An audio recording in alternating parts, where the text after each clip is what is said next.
people of Oklahoma City certainly had to feel that way. How could tomorrow not be better than today?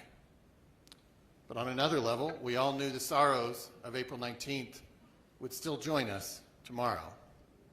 Hundreds of families knew there was someone who was going to be just as gone tomorrow as they were today. Only one person has ever come back, and Christians will mark that event tomorrow. There have been nearly 11,000 tomorrows since the bomb went off. As a city, those tomorrows have in fact brought all the hope and promise we could ever have imagined. One day of darkness has unquestionably been followed by 30 years of light here in Oklahoma City. We have invested billions of dollars into our quality of life, often fueled by unifying community choices that transcended partisanship or other things that might divide us. We are drawing new residents from around the country. We're now America's 20th largest city. Our economy is diversified, our low unemployment rate is on a record streak, and new developments open every month. We have a global identity that's built on a foundation of success and or basketball, but definitely not a bombing. Tomorrow, we will launch our thunder into what we hope is a historic NBA playoff run. And in 3 years, we will welcome people from around the world as we stage 7 events of the 2028 Los Angeles Olympics. The day after tomorrow, our city will turn 136 years old.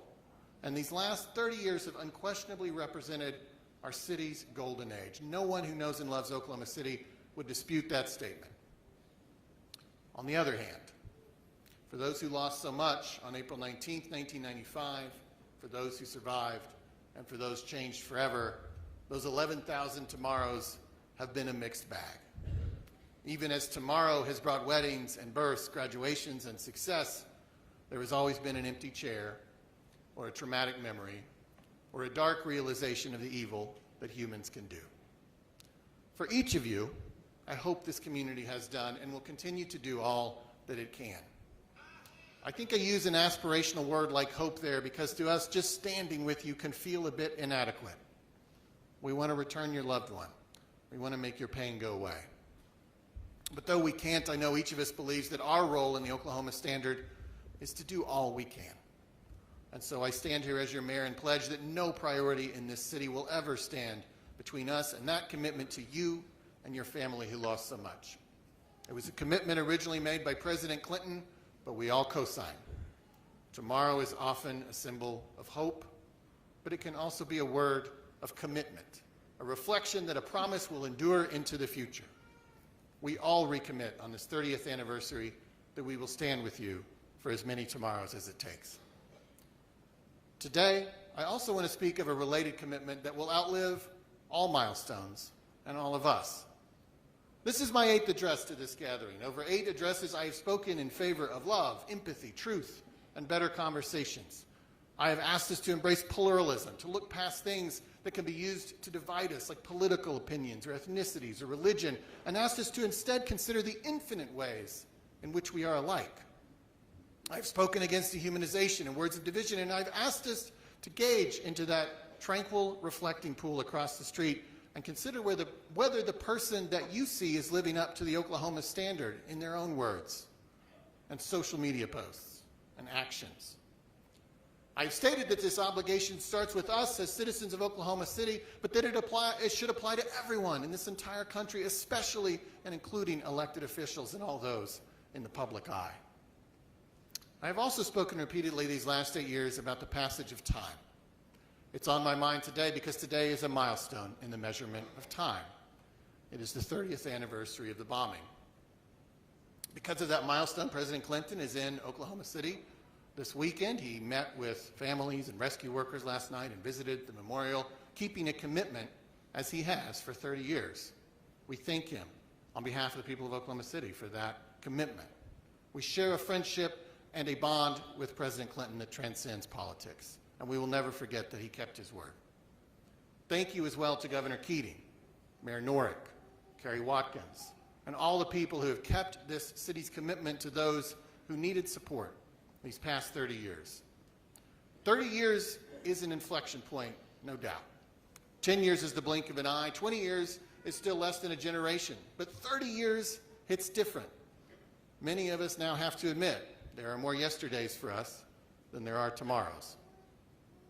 Perhaps that reality reminds us that in addition to the obligation I spoke of that we have to the families most directly affected, we also have another related obligation in Oklahoma City. And this obligation is timeless and it will outlive us.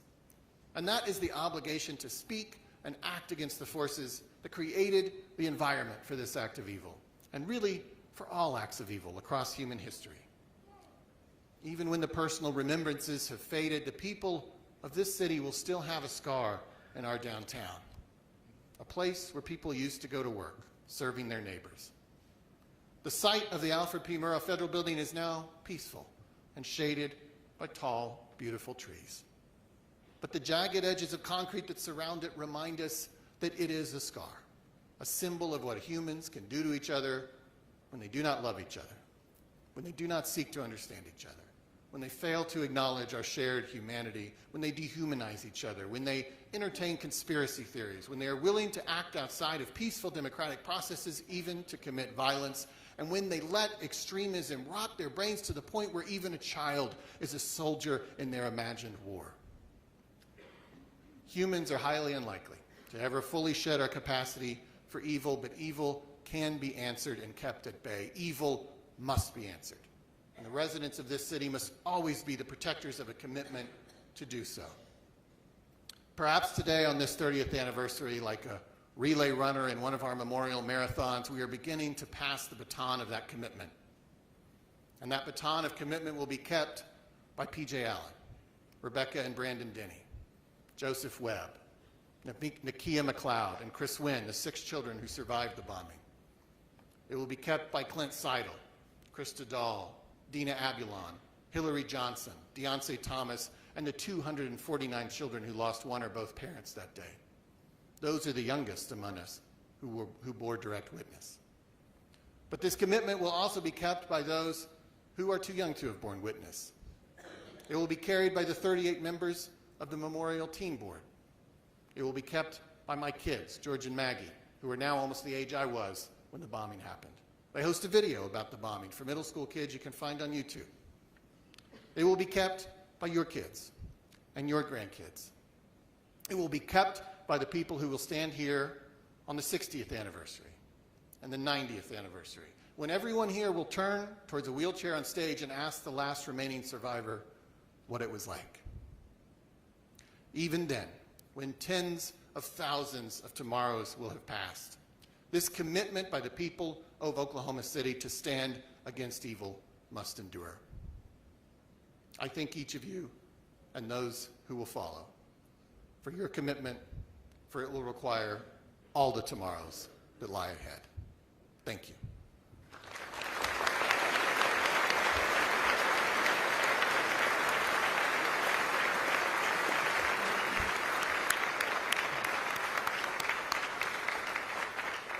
Mayor Holt, thank you always for your strong words today. From this past September and through December of this year, the Journey of Hope Tour is visiting all 77 counties. This program by the Memorial and Museum is inspiring students, individuals, and families throughout the state to embody the Oklahoma Standard and to learn the story of April 19th. Funded through the Oklahoma Legislature and a strong partnership with the Governor and the State of Oklahoma Department of Agriculture playing a key role, we thank our Governor for supporting our Journey of Hope Tour to all 77 counties that carries the 30th anniversary message, a day of darkness, years of light. Representing our state, Governor Kevin Stitt.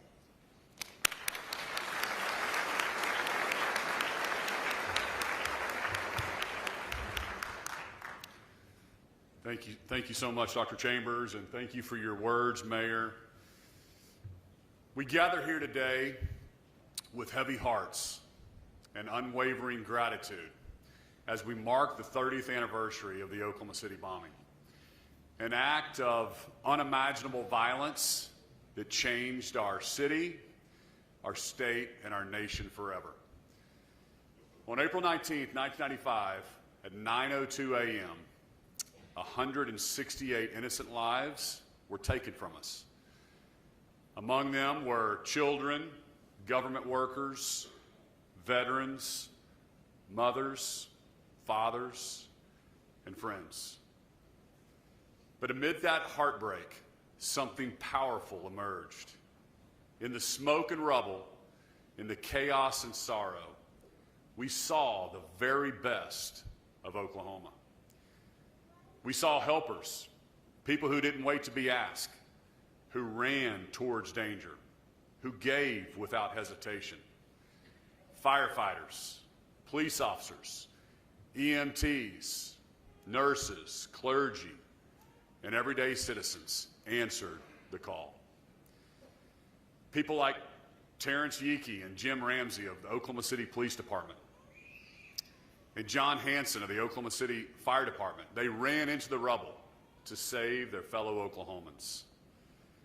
Dr. William Fabry and Debbie Atterby, they worked tirelessly to treat the wounded. Dozens of pastors and chaplains showed up and prayed with the grieving in the hours and the days after the tragedy. Oklahomans gave blood. They opened their homes. They offered their strength. This spirit of compassion and courage came to be known as the Oklahoma Standard, a commitment to service, honor, and kindness that has shaped who we are as a people. And as Scripture reminds us in Galatians 6:2, carry each other's burdens, and in this way you will fulfill the law of Christ. This is exactly what Oklahomans did on that day and every day since. We honor the heroes of April 19th. We also honor those who continue to help, those who stayed, the mental health counselors, the teachers and the pastors, the city workers and all the volunteers, those who carried the burdens of that day quietly, faithfully, year after year. And to the families, to the survivors, the children who grew up without a parent, to the spouses who rebuilt life in shadows of loss, you are the embodiment of resilience. You have turned pain into purpose and sorrow into strength. The Oklahoma City National Memorial stands as a tribute to those who lost, those we lost, but also to those who helped. It reminds us not only of the horror of that morning, but of the hope that followed. As Romans 12:21 says, do not be overcome by evil, but overcome evil with good. Oklahoma did just that. We chose hope over hate, unity over fear, compassion over chaos. We also remember that the helpers didn't stop in 1995. The Oklahoma Standard continues every time a neighbor steps up, every time a tragedy is met with open arms, every time we choose kindness over indifference. To the younger Oklahomans here today, you may not remember that morning, but you live in a state forever shaped by it. You are the next stewards of the Oklahoma Standard. So today, let us pause and reflect, not only on what we lost, but on what we built in the wake of tragedy. Let us recommit ourselves to helping others, to serving without seeking recognition, to carry one another's burdens, and to living with the same compassion that defined April 19th, 1995. To the first responders, the families, the survivors, and the citizens who showed us the power of love in the face of evil, we thank you. We honor you. May we never forget the 168 lives lost. May we never forget the children. And may we never forget the light that broke through the darkness on that day. May God bless their memory. May God bless all who continue to serve. And may God bless the great state of Oklahoma. Thank you.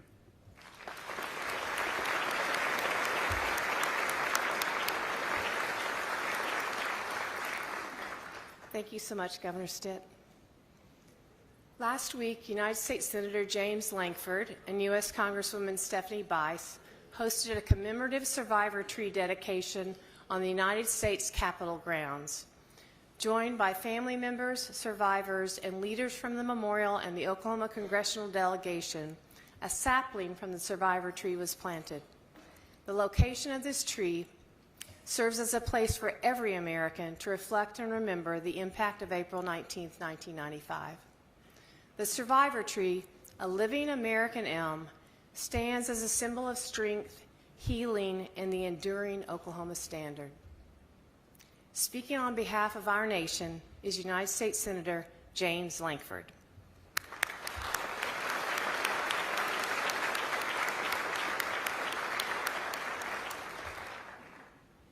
Many of you got up very, very early this morning to be able to get here, stood in line in the cold rain, because we are determined not to forget. Many of you are the living legacy of those that we lost. So you gather every year to remember. Some of you bear the scars because you are a survivor, and you cannot forget from day to day. And there are many first responders that are here that when they return to this day, they remember again the days and days that they spent serving. There's very likely, as there usually is, someone that's a rescue worker that came here that is the first time that you have returned. We will remember with you today, and we're determined to do that. This past week, I was visiting with a staff member who said to me that not only was she not alive when the bombing happened, her parents weren't even married yet. Yes, that made me feel old. But it was also a reminder again of the importance of us gathering together to make sure that there is no generation that rises up that does not remember, that we continue to remind each other that we have learned the lessons of hatred, of anger, of hope, of love, of sacrifice, of gratitude, and of resilience. And we need to pass those lessons on to the next generation and make sure that they learn the lessons of history. The nation was shocked 30 years ago today when we saw the devastation and the loss. We lost children and neighbors, and we lost federal employees that were just sitting at their desk serving their fellow Americans on a Wednesday morning. We asked why. We wondered who we had become, and we found practical ways to serve people as the flags went to half-mast. Law enforcement and first responders and volunteers by the thousands came out that day. We lose track of this, but the FBI conducted more than 28,000 interviews, followed 43,000 investigative leads, and amassed 3.5 tons of evidence to be able to prosecute that case. They reviewed nearly 1 billion pieces of information. We're still grateful to all those who have served in so many ways. We're even grateful to the law enforcement that's literally standing in the rain outside this building to continue to be able to keep us safe here in this place. So we gather to remember. Thousands of years ago, the children of Israel, they left out of slavery and captivity, and they crossed over the Jordan River. And when they crossed over the Jordan, God instructed them with these words. This is from Joshua chapter 4. He said, in the future, when your children ask you, what do these stones mean? Because they gathered stones and put them on the side of the river after they crossed. When he said, what do these stones mean? Tell your children that the flow of the Jordan was cut off before the Ark of the Covenant of the Lord. When it crossed the Jordan, the waters of the Jordan were cut off. These stones are to be a memorial to the people of Israel forever. Weeks ago, as Susan mentioned, or just last week, I guess now, when we planted the sapling of the survivor tree on the Capitol lawn, it was very intentional. It's on the west side of the Capitol, directly next to a path. There's a plaque that's right there next to it. On that plaque, it reminds people of why that tree is there. It's surrounded by 200-year-old trees there on the Capitol lawn. And in the centuries to come, that plaque will remain, and that sapling will grow onto a beautiful tree that'll look like our survivor tree.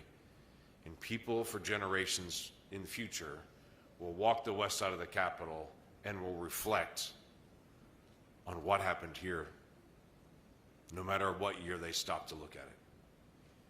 And they will tell the story of out-of-control hatred and irrational acts against a government and against a people and against children. And it will remind us of what we're capable of, but it will also remind people of the people of Oklahoma and what we are capable of. As we love, as we forgive, as we set a tone for the rest of the nation, to say this is how we deal with issues where we disagree and resolve.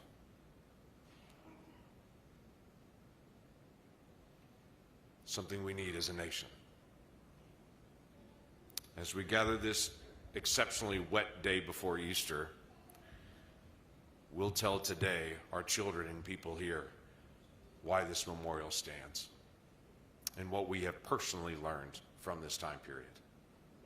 I stood with some folks that had not been at the memorial just a few days ago at sunset, and I learned a new thing about the memorial even as I stood with them.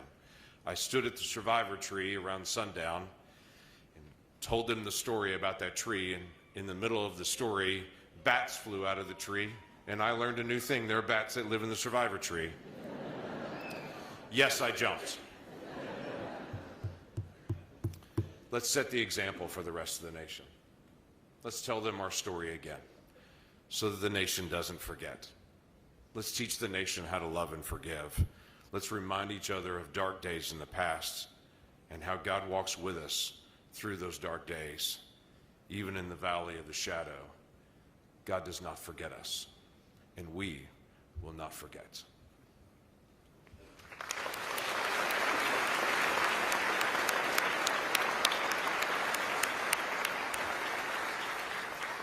Thank you so much, Senator Langford, for joining us to remember.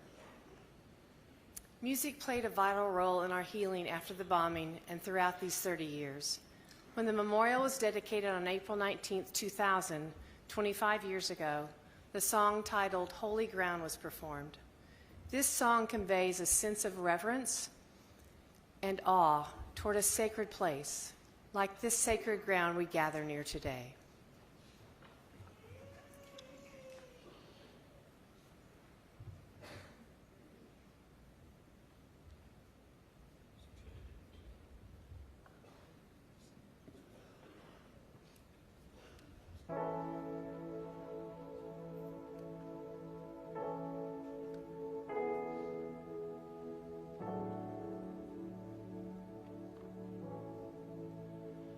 We are standing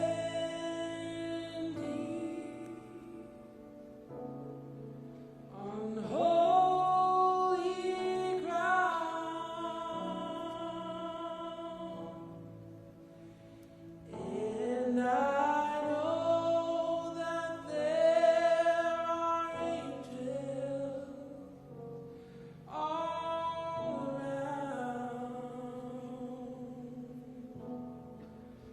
Let us praise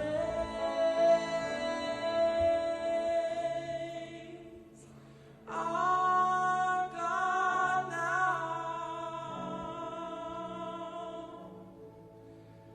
We are standing in His presence on holy ground. This is holy ground. We're standing on holy ground. For the Lord is here, and where He is holy.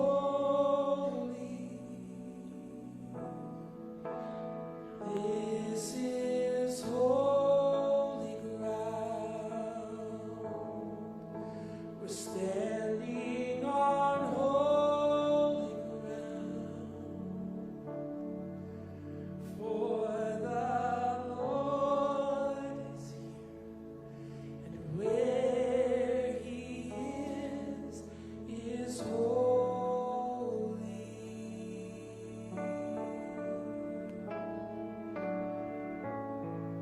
stand and sing this together today? We are standing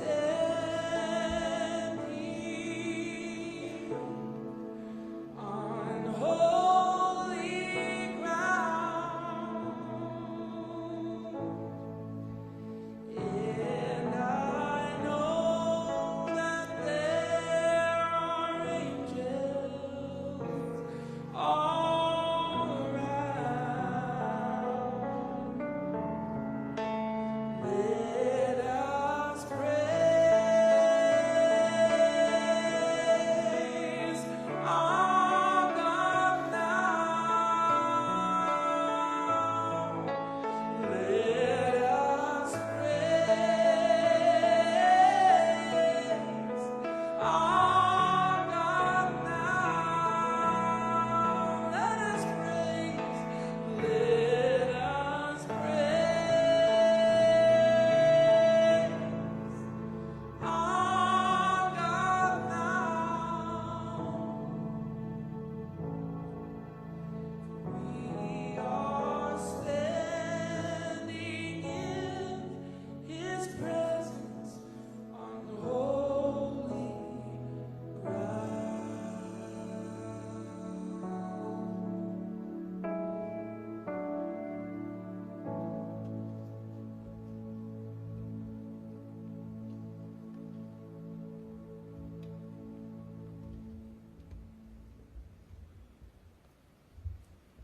Thank you. Please be seated. Thank you, Jordan.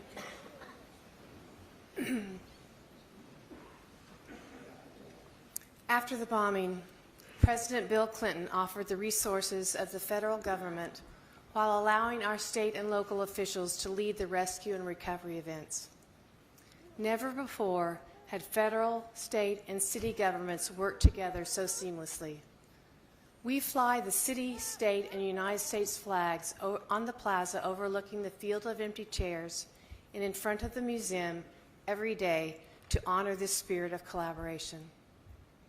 We thank Mayor Norrick, Governor Keating, and President Clinton for their clarity, their decisiveness, their courage, passion, and humility.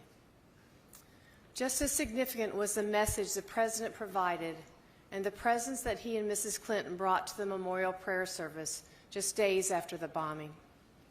In his remarks, he promised that America would never forget, and he's kept that promise by marking his 8th visit to the memorial to honor the 168 who were killed and to thank those involved in the recovery efforts. The memorial was honored to take part in a panel of leaders at the Clinton Library last week regarding the events of April 19, 1995. President Clinton, you said, in 1995, for as many tomorrows as it takes, we will stand with you, and you have. Thank you. Ladies and gentlemen, please welcome back our friend, President Bill Clinton.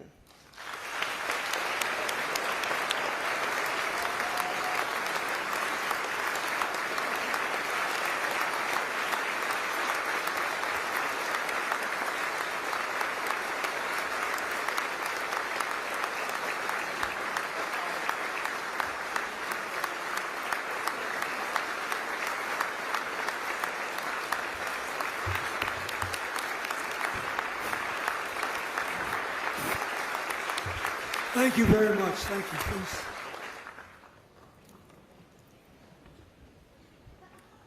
I've had the best seat in the house. I've been watching on the monitor. I want to thank, first of all, Doctor, thank you for the introduction and for your wonderful work. And I had a nice visit with a pastor in the music room.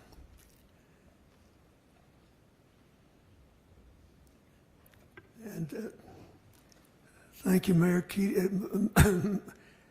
Holt and Governor Keating.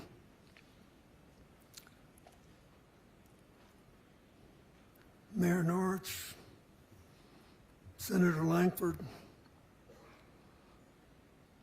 Governor Stitt, Chaplain Wilson, and Jordan Smith, thank you for singing one of my favorite hymns. The guy that wrote that hymn was the music director of a Pentecostal church in Louisiana, whose pastor was one of my best friends, and I love singing it. And it was sung at my mother's funeral. So this has been very moving for me. Listening to all of you and remembering. 30 years ago, I thought I was going to have a very different day when I woke up. I went jogging with the winners of the Boston Marathon, giving me the illusion, and an illusion it was, that I was somehow pretty fit. And then I got back to the White House and the devastating news. That truck bomb, as you all know better than I, claimed 168 lives. 19 of them were little children in the building's daycare center. I always like to start with that when I talk to people, because a lot of times fanatic will tell you, I'm sorry, this, that, or the other thing had to happen, but you know, there has to be collateral damage sometimes to make a statement. I never have heard anybody say that who had to live with the damage.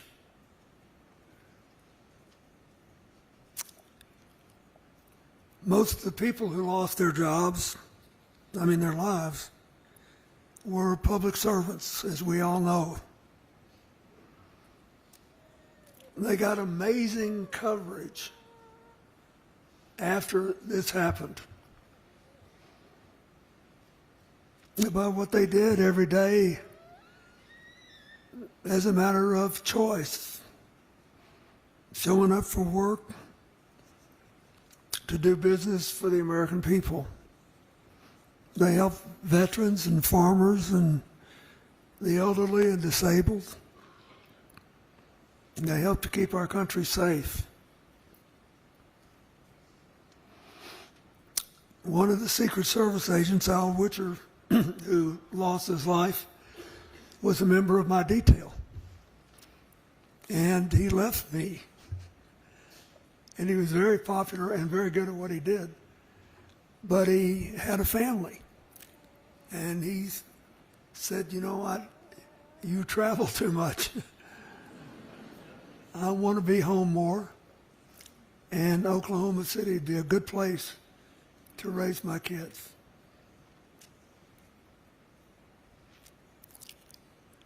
All of us who knew him thought he was going on a much safer journey, which shows you how little any of us can know about what tomorrow will bring.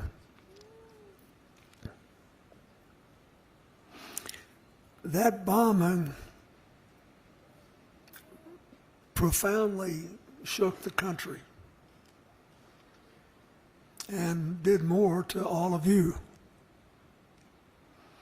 But in the end, it brought out the best in America.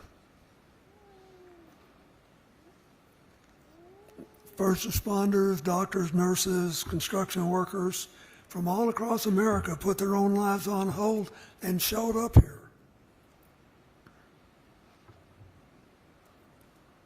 My FEMA director, James Lee Witt, would call me daily and just give me, he said, this group showed up, that group showed up. He said, you can't believe it, they're just appearing. And I said, well, your job is to help make sure that the local people make full use of them. And we talked about how thrilling it was. And I still run into people all across this country traveling around who tell me they went to Oklahoma City and how grateful they are after all this time that they had the chance to do it. There were other things. A lot of donations came in.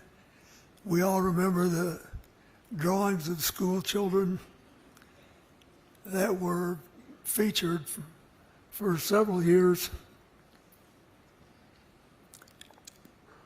The cards, the teddy bears, the pennies. Everybody found their way to say something that was humane and supportive. The domestic terrorists who did this awful thing believed that it would spark a nationwide upheaval against the American government.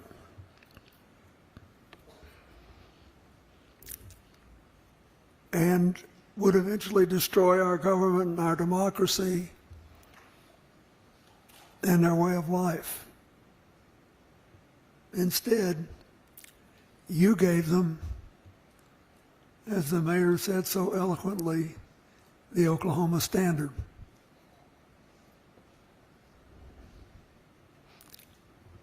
You gave them service, honor, and kindness. I know over the last 30 years, you are probably managing your losses better, but I know the pain has never gone away. I know you still miss the people you lost. But by continuing to love them and honor them and working to rebuild your own lives and the lives of this community, you've gone a long way to redeem the lives they were not able to live. And just as important, you have given America a very great gift. Every year,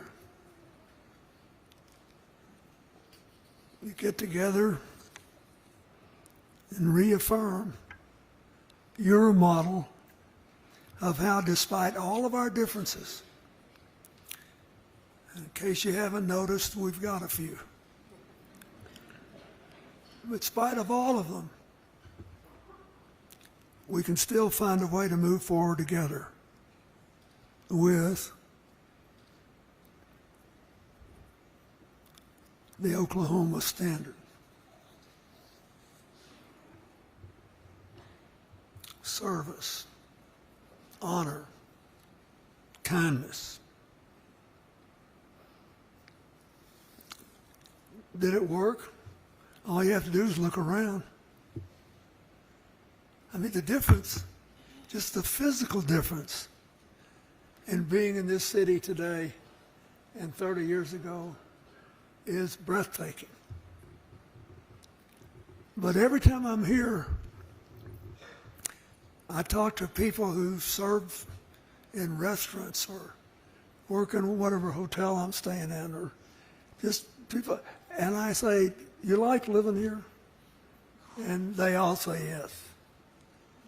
And they just feel like they're walking with a little spring in their step because they know they live in a place that they can be proud of.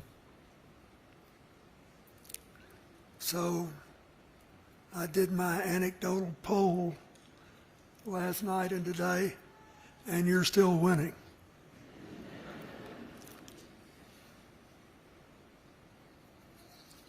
I think this is important.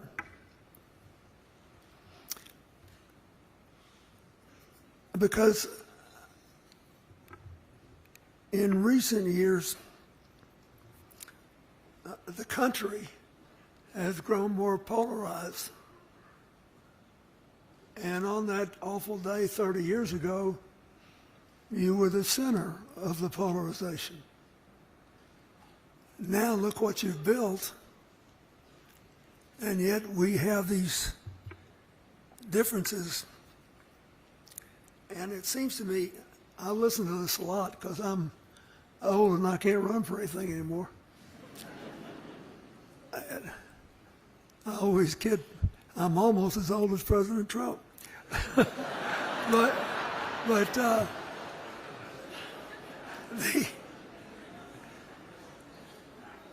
if you listen to a lot of what I read and hear today, it's like everybody's arguing about whose resentments matter most, whose resentments are more valid. When is it okay to stretch the truth a little bit to increase your advantage? If our lives are going to be dominated by the effort to dominate people we disagree with, we're going to put the 250-year-old march toward a more perfect union at risk.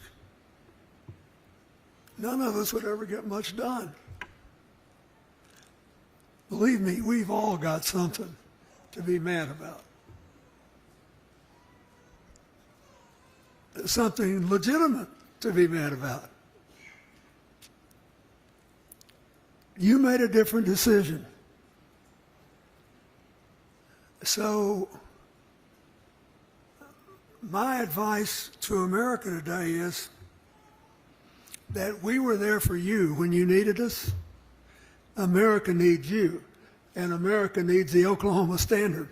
And if we all lived by it, we'd be a lot better off.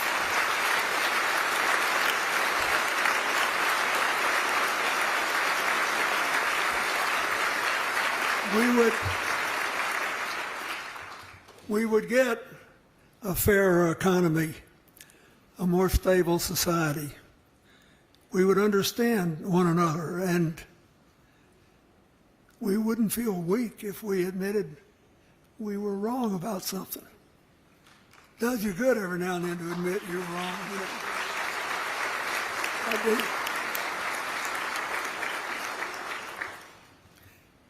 This church would be out of business if nobody ever did anything wrong.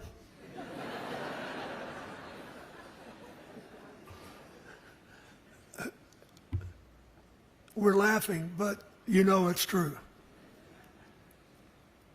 And so I ask you to think about that. I think all the time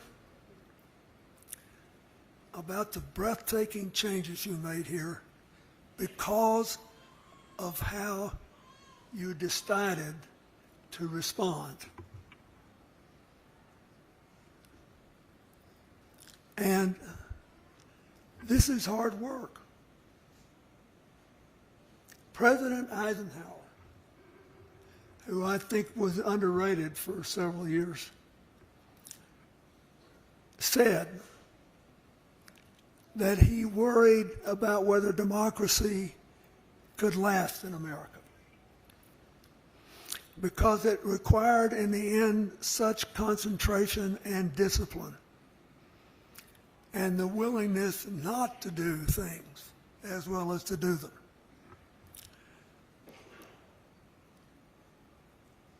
But when we come here, because you lost so much, you were able to feel what you could do to make it better, to make it different, to really build something instead of just keep tearing down. And you have done it, and it's breathtaking. And I came here today in part just to say to the rest of the country, look at this. This is what you get with service and honor and kindness put together. And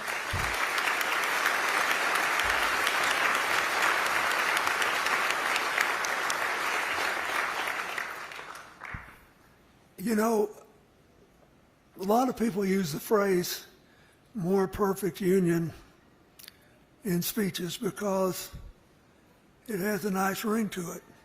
And the founders pledged that they were getting organized to give us a more perfect union. But it's 18th century language.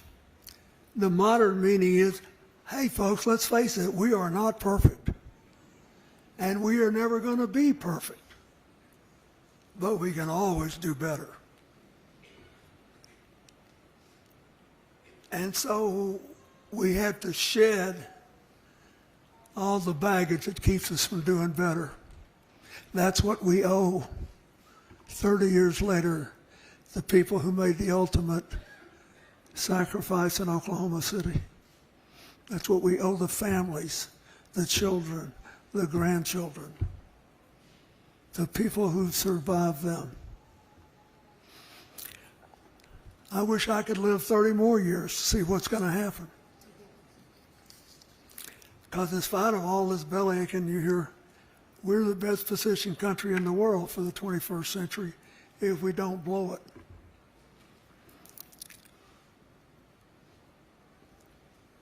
If we don't forget how you got from 30 years ago to today. And it is true that I still remember as if it were 30.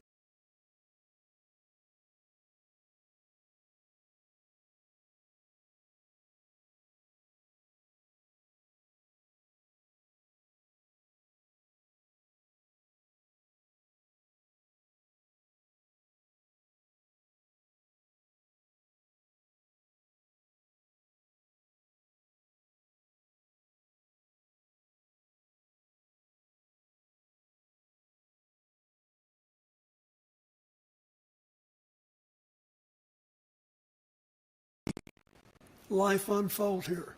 Hear these stories. Listen, I love sitting backstage and listening to Frank Keating. I wondered if he missed his calling, if he should have been a preacher, but at the time he was a good Catholic boy and there wasn't a big space for him. Yeah.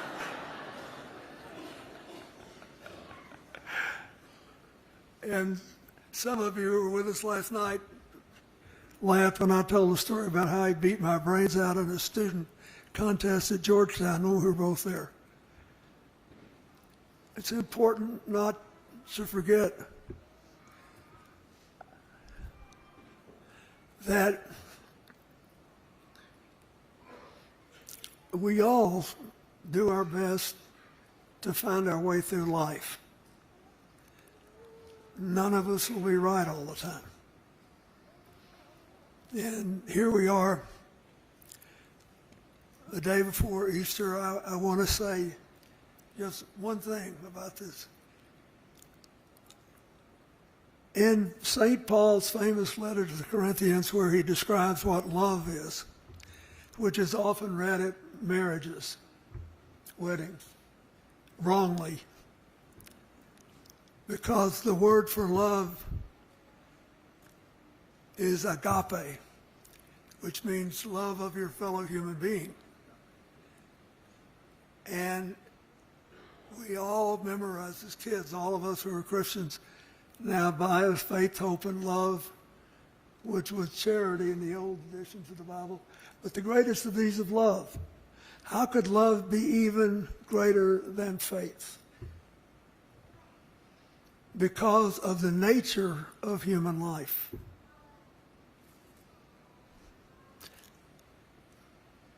I love this. It's my favorite. It's the only thing that I think every politician in the world of any religion would benefit from internalizing. Where St. Paul compares life on earth, fleeting though it is, with eternal afterlife with God. And he says, now we see through a glass darkly, but then face to face. Now I know in part, but then I will know even as I am known. And now abideth faith, hope, and love, these three, but the greatest of these is love. Why? Because we cannot have perfect knowledge. We have to wait to see things through the eyes of God. And like I said, that's what keeps the churches open and the chaplains busy. And thank God it does, but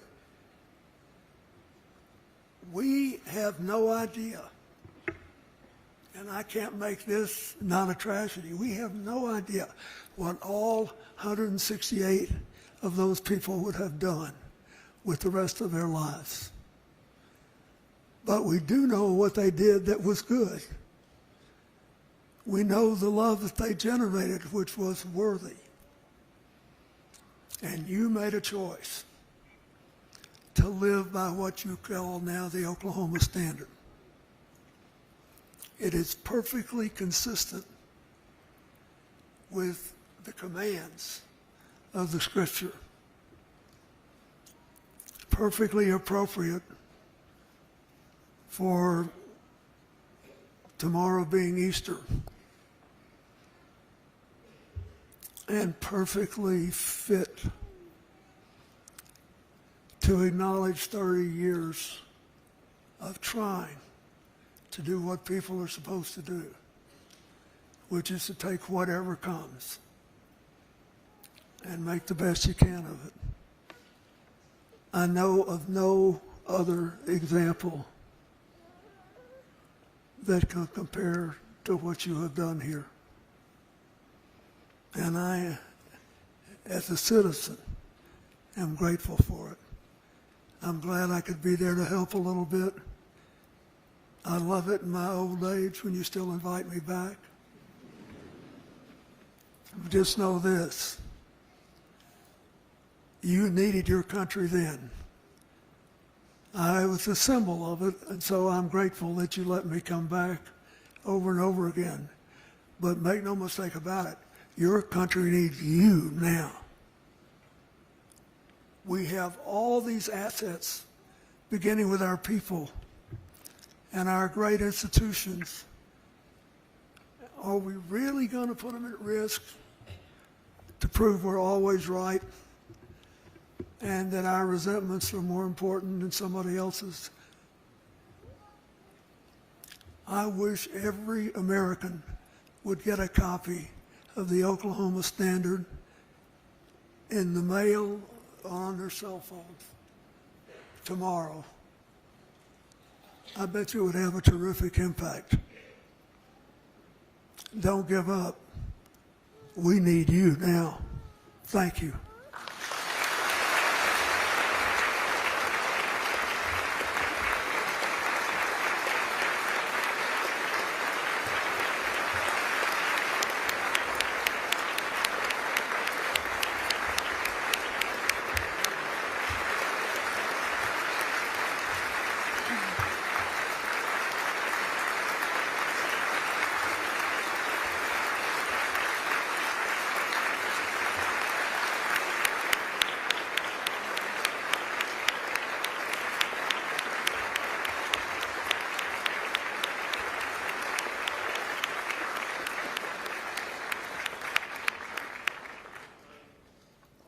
Thank you so much, Mr. President. Please be seated.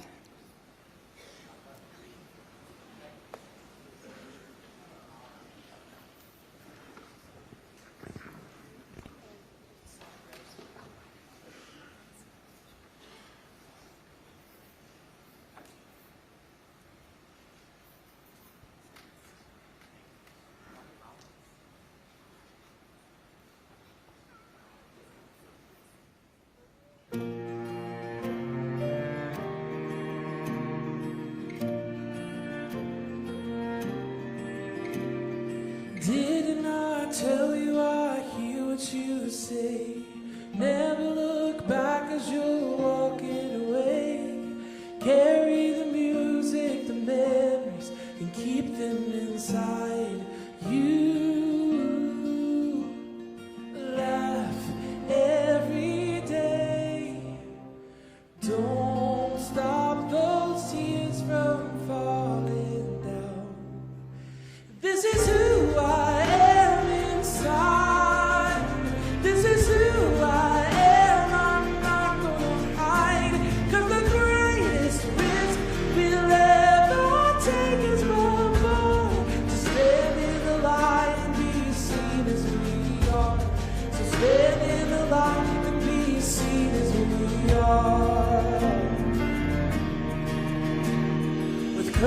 courage and kindness, hold on to your faith.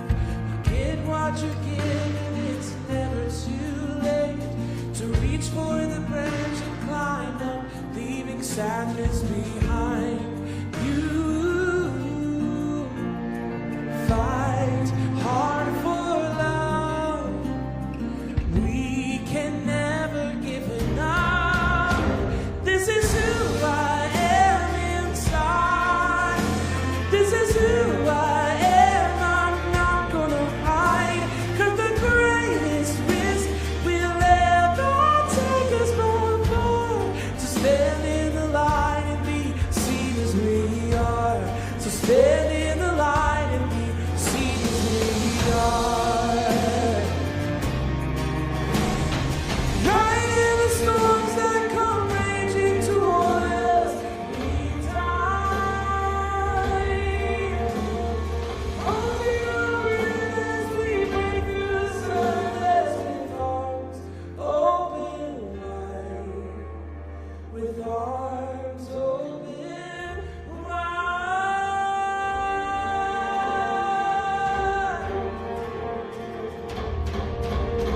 This is who I am inside. This is who I am. I'm not gonna hide. 'Cause the greatest risk we'll ever take is more to stay in the light and be seen as we are. To stay in the light and be seen as we are.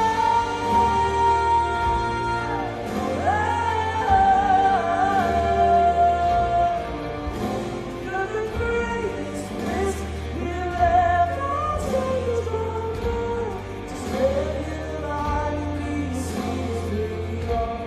Stay in the light and be seen as we are. Stay in the light and be seen as we are.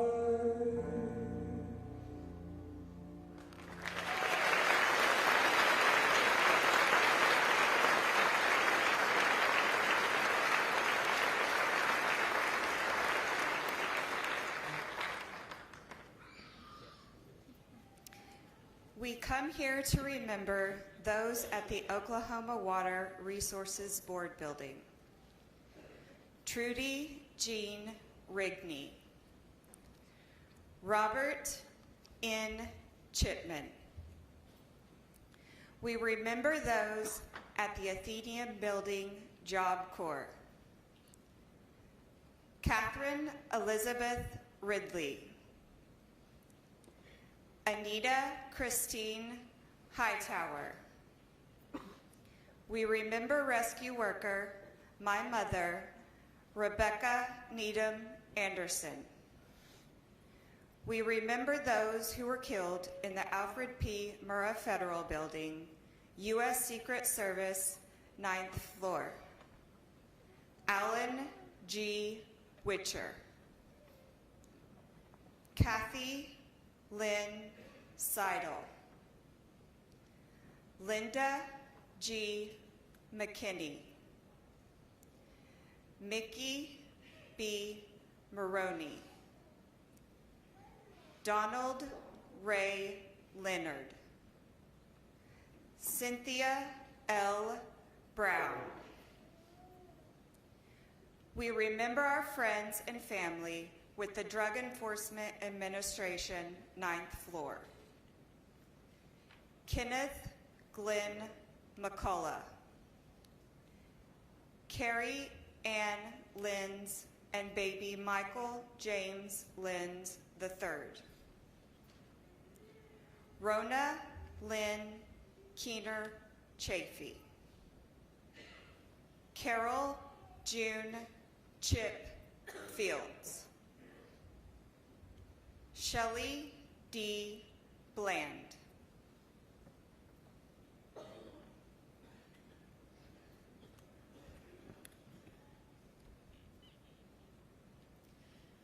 We remember those who were killed with the Department of Housing and Urban Development, 8th floor. Clarence Eugene Wilson, Sr. Frances Fran Ann Williams. Michael D. Weaver, David Jack Walker, Jules A. Valdez, Leora Lee Sells, Lanny Lee David Scroggins, Antonio Tony C. Reyes, Dr. George Michael Howard, DVM, Susan Jane Farrell, Kimberly K. Clark, Donald Earl Burns Sr., David Neal Burkett, Peter R. Avellanosa, Ted L. Allen. We remember those who were killed with the Department of Housing and Urban Development, 7th floor. Joanne Wittenberg, John Carl Van S. III, John Thomas Stewart, Terry Smith Rees, my mother, Patricia Ann Nix, Betsy J. Beebe McGonnell, James A. McCarthy II,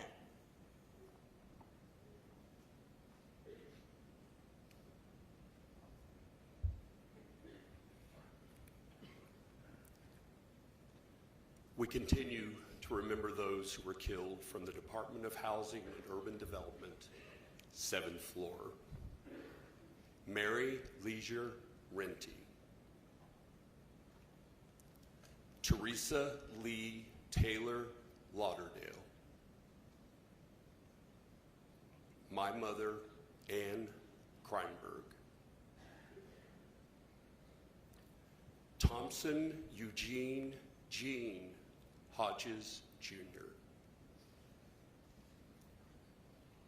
J. Colleen Giles, Linda Louise Florence, Judy J. Fro Fisher, Castine Brooks Hearn Devereaux,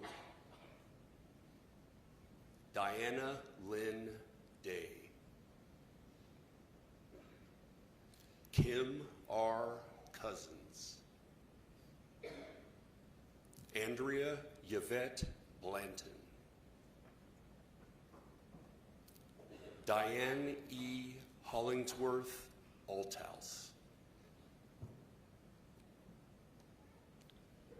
We remember our friends and family with the Department of Housing and Urban Development, 5th floor.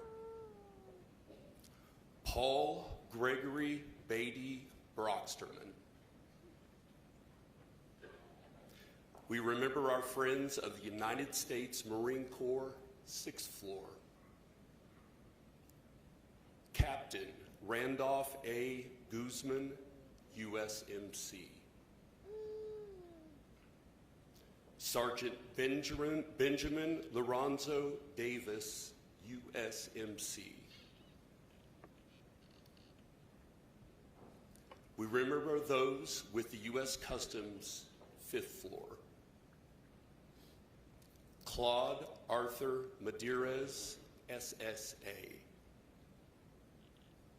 Paul D. Ice, Senior Special Agent. We remember our friends and family with the Department of Agriculture, 5th floor. Rita Bender Long, Carol Sue Khalil, Doris Adele Higginbottom, Richard Dick Cummins, Dr. Margaret L. Peggy Clark, James E. Bowles, Olin Burl Bloomer.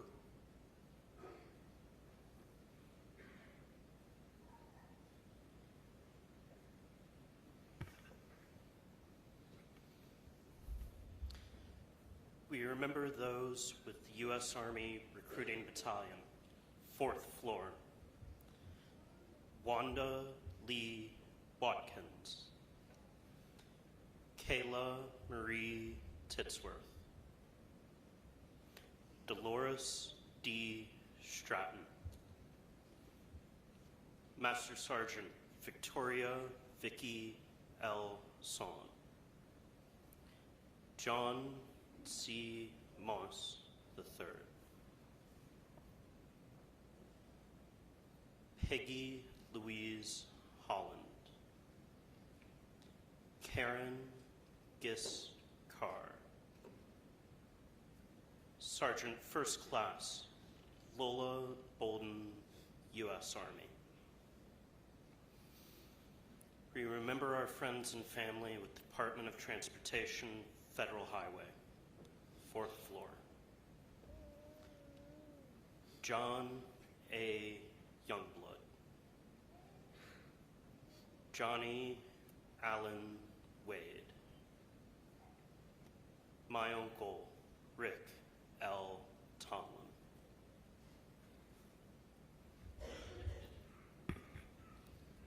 My sister, Michelle A. Kreinberg Reeder.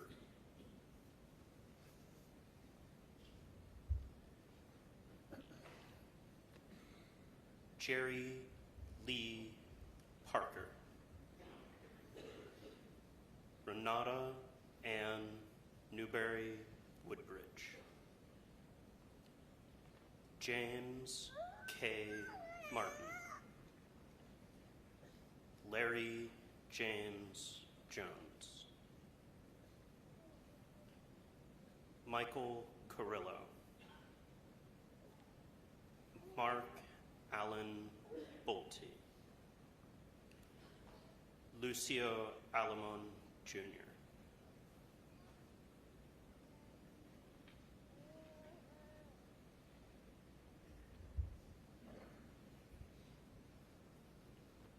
We remember our friends and family with the Federal Employees Credit Union, 3rd Floor. Teresa Joe Mathis Wharton. Virginia M. Thompson.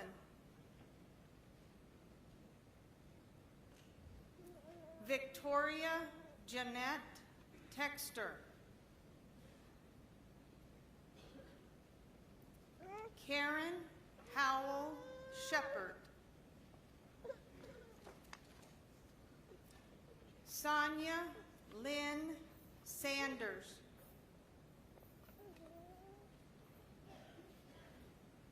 Christy Rosas.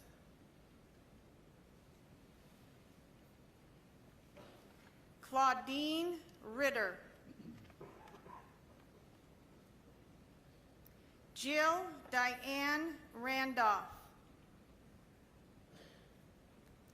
Frankie Ann Merrill. My sister, Claudette Duke Meek. Kathy Cagle Linan. Valerie Joe Kelch.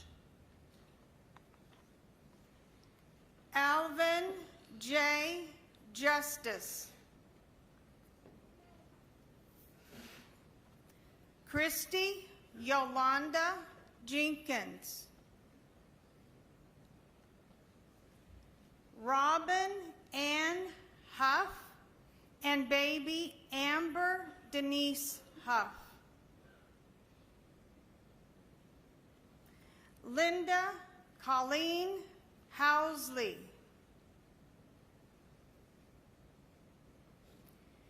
Sheila R. Gigger Driver, and baby Gregory N. Driver II. Jamie Fikowski Ginzer. Kathy A. Finley. Kimberly Ruth Burgess. Woodrow Clifford Woody Brady.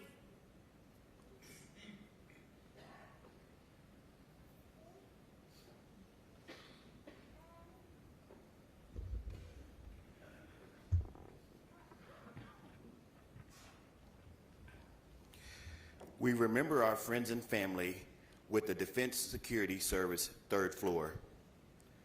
Robert G. Westbury. Larry L. Turner.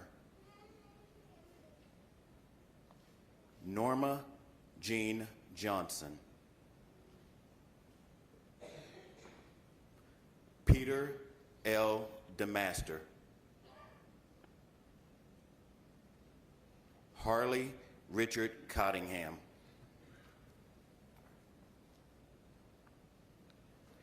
We remember our visitor on the 2nd floor, Scott D. Williams. We remember our friends and family from the America's Kids Child Development Center, 2nd floor, Colton Wade Smith. Chase Dalton Smith.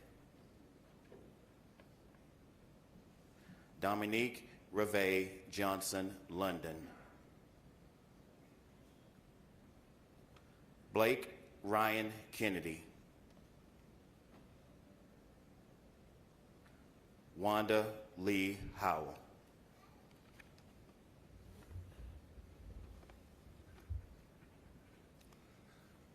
We continue to remember our friends and family from the America's Kids Child Development Center, 2nd floor.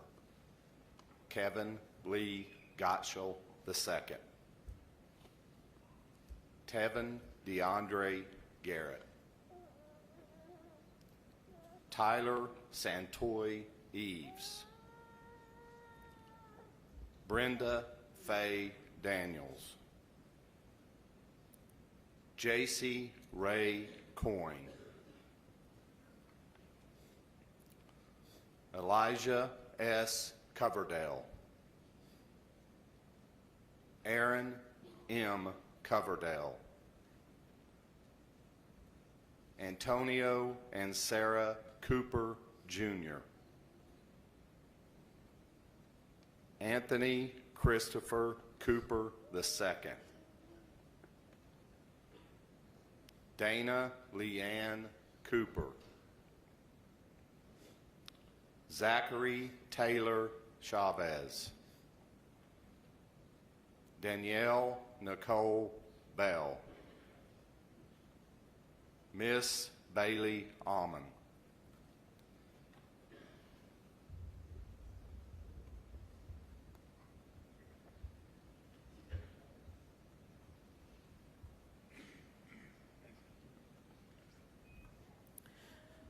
We remember our friends and family from the General Services Administration, 1st floor. Michael L. Loudenslager. Stephen Douglas Curry. We remember our friends and family from the Social Security Administration, 1st floor. Sharon Louise Chestnut. W. Stephen Williams. Julie Marie Welch. Robert N. Walker, Jr. Luther H. Trainer. LaRue A. Trainer. Michael George Thompson. My mother, Charlotte Andrea Lewis Thomas. Emilio Tapia.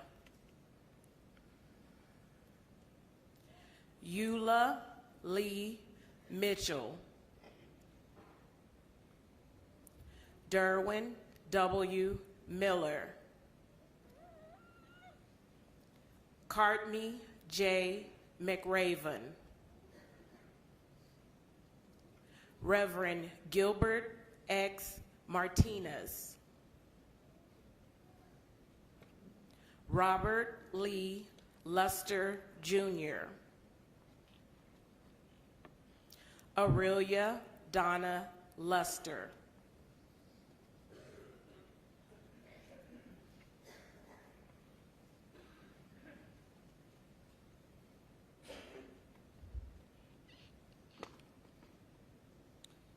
We continue to remember our friends and family from the Social Security Administration first floor. My cousin, Airman First Class Lakeisha Richardson Levy. Raymond Lee Johnson.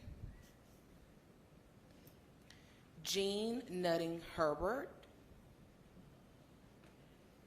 Dr. Charles E. Herbert. Thomas Lynn Hawthorne Sr.,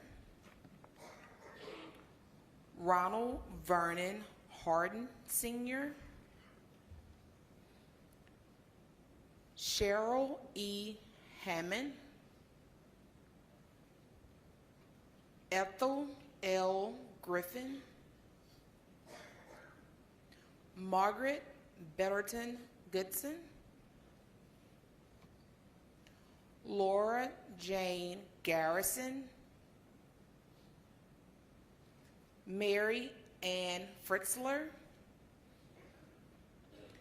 Don Fritzler, Ashley Megan Eccles, Catherine Louise Cregan, Gabrielle D. L. Bruce, Peachlyn Bradley, Carol Louise Bowers, Cassandra K. Booker, Oletta C. Biddy, Piola Battle, Calvin Battle, Sandra G. Sandy Avery, Pamela Cleveland Argo, Richard A. Allen, Teresa Antoinette Alexander.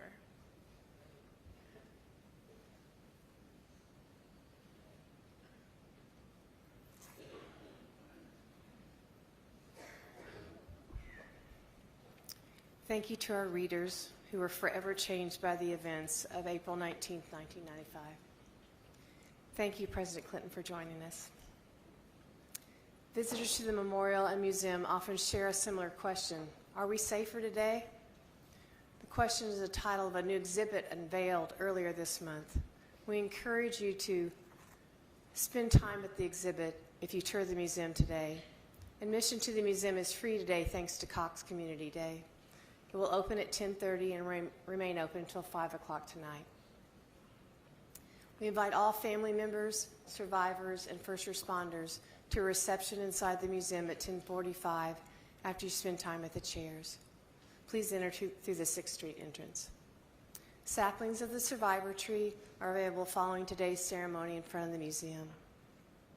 We hope you'll join us next weekend for the 25th annual Run to Remember to cheer on more than 25,000 runners who come here to help us celebrate life and run the Oklahoma City Memorial Marathon. Everything about this weekend is focused on those who were killed, those who survived, and those changed forever. It's up to each of us to share this ever-relevant story of April 19, 1995, and how we as a community found light following our darkest day. After today's ceremony, we're leaving these beautiful flowers to thank First Church for their hospitality and celebration of the Easter holiday. The Oklahoma City Fire, Pipes, and Drums will now lead you to the field of empty chairs. Thank you, all of you, for being part of this 30th anniversary remembrance ceremony. Now go be the light.